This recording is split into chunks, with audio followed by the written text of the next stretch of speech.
And then top tips. So my top tips for investing in New Brunswick, Moncton, most specifically, is banking. So don't neglect local credit unions. They're awesome. Check out Advanced Savings. If you're in Moncton, they're really good at lending on difficult properties. So properties that maybe are distressed or hard to finance, like some 5-plexes. It's a little bit weird. I'll show you one a bit later on. A lot of banks go up to 4, and then 6 is commercial, but 5 is like a weird warp zone. So not every lender will lend on a 5-plex. RBC does, but they are a bit tougher to qualify, I found anyway. So if you go with a local Advanced Savings, it's awesome. Property taxes, watch out. They're extremely high. Make sure to plan plenty of room in your cash flow calculation for that. Because remember, you're acquiring the property. I showed you, for example, at 158, the valuation was maybe 110 for taxes, but now it's worth almost 300,000. So property taxes will rise quite a bit as well. Something else, the last one is parking and pets. Pretty much everyone has a car in New Brunswick and tons of pets. So if you have couples, they'll have 2 cars each. Be prepared. Look for properties with lots of parking. Properties with little parking, I find, are difficult to rent. Tenants need parking, and you need snow, like space for all that snow as well. And pets as well. This is a huge question. Is this pet friendly? You can restrict pets in New Brunswick. You can say no to pets, no to kids even. But if you are nice about it and you restrict it to maybe 2 pets, not 5 or 7, like I've been asked for, then you can do some really good things and make sure if there is a yard or something, that is a big renting feature. Location. This applies to Moncton as well. So this is one of my favorite properties in the Jones Lake area, 4-plex. And it's got the porch swings. I don't know if you can see fairly well. Anyway, we were redoing the front of the place, but a nice 4-plex. And Jones Lake is great. It's kind of a hip area with little cafes and breweries and nice things. It's got a nice vibe, and it rents better because of that. You attract a higher tenant grade, I guess you could say.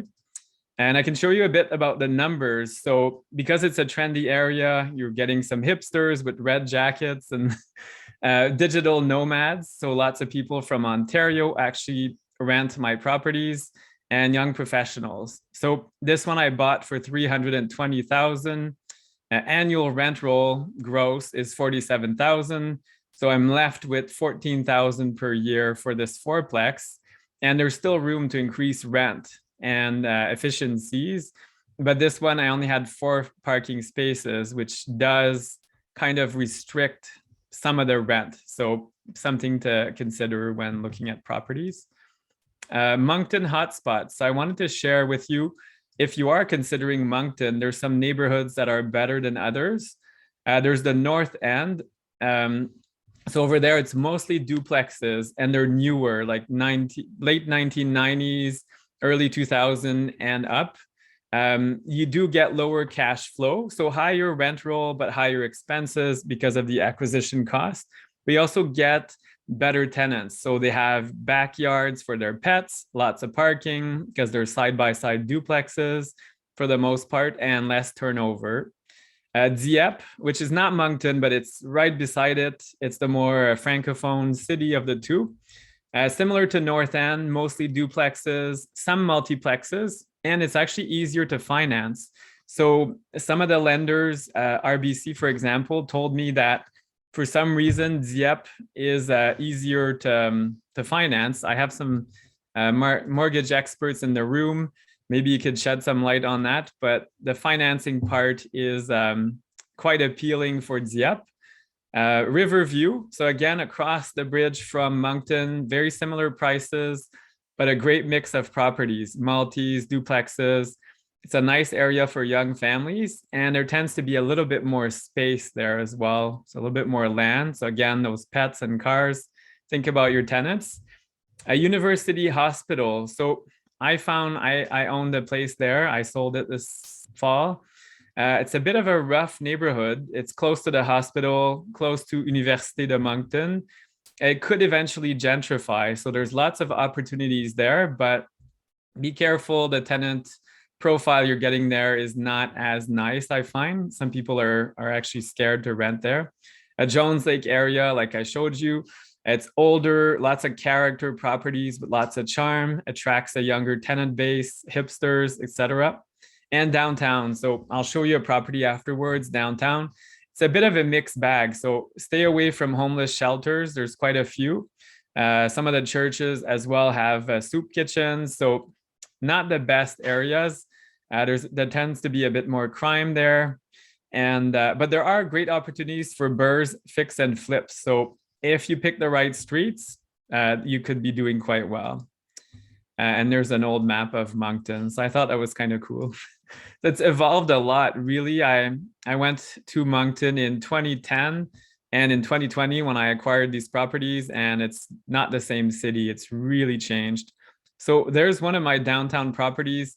As I mentioned, it's a bit of a rougher neighborhood. This one has 4 2-bedroom units, one bedroom in the upper floor. And this used to be an old medical clinic. So it's kind of cool inside. There's some nice features. Unfortunately, I don't have pictures because it's always full, which is nice. There's an on-site laundromat, parking in the back. And then for 5 units and up, you must pay for garbage service. So if you're 1 to 4 units, the city picks up the garbage. Afterwards, you need Faro and those beautiful bins. It's not that bad though, around maybe $200 a month for garbage removal. I find downtown has a higher turnover and of course not enough parking, which makes it tough. Here I have 5 units and 3 parking spaces. I would not recommend it. So again, there you go. If not, you have to find students or a bit of a different tenant base.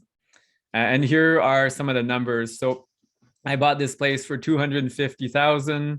I spent $50,000 in repairs, different things. Annual rent roll gross is $58,000, and annual cash flow $20,000. And appreciation, this one as well, I acquired in the summer of 2020. It's gone up at least $150,000.